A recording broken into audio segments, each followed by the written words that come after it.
All right, guys, here we are, hole number 9 here.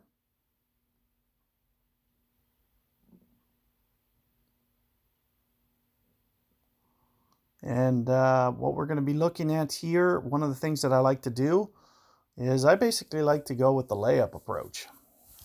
So layup off the tee and, do a precision ring play. And then it really opens us up for the second shot. You'll see this is not too tough of a hole if you kind of prepare for it the proper way. Trying to force the issue and get it up, as you can see my opponent's doing, very tough to get the eagle when you tee it off like this. Now, if you wanted to kind of increase the likelihood you could eagle, you could bring a berserker and hit it over to where my opponent just did. But what I like to do is I like to just go berserker and just kind of nestle this down here. And you'll see it's a little bit tougher. I like to be able to kind of crank this backspin up more. So if you have an Apoc 5, much easier to do with about 4 backspin. So what you're going to see that I'm going to do is I'm going to have to kind of change my land zone, kind of land well short. And in terms of my ring play, I'm thinking at least 8, maybe 9 rings here. 9 rings, some curl. Perfect ball. Biggest thing you'll want to try to avoid is the power situation.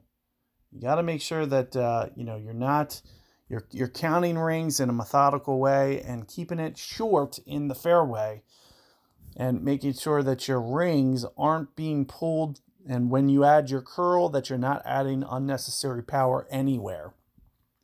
Because any miscalculation there and you end up going well too hot and you don't wind up in the fairway there.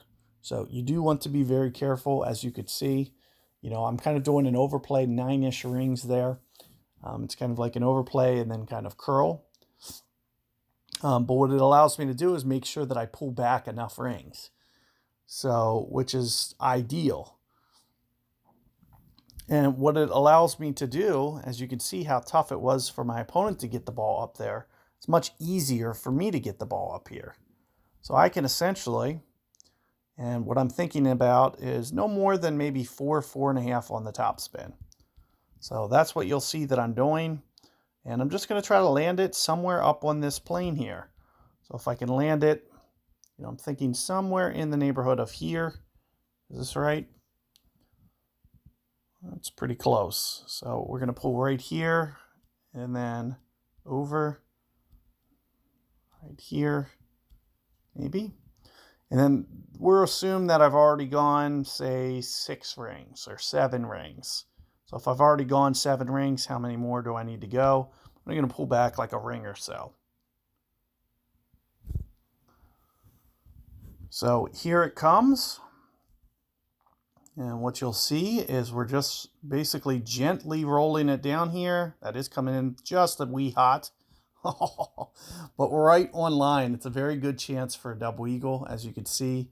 If I would have pulled back just a touch more, might have been just a little bit too much power. But it almost does funnel down there towards the hole. There's a very good chance that you can get it. I've been able to get that shot in the past. So, and if you want to know how I do it, that's basically how I do it, is just bringing it in there. Make sure you're paying attention to things like my spin.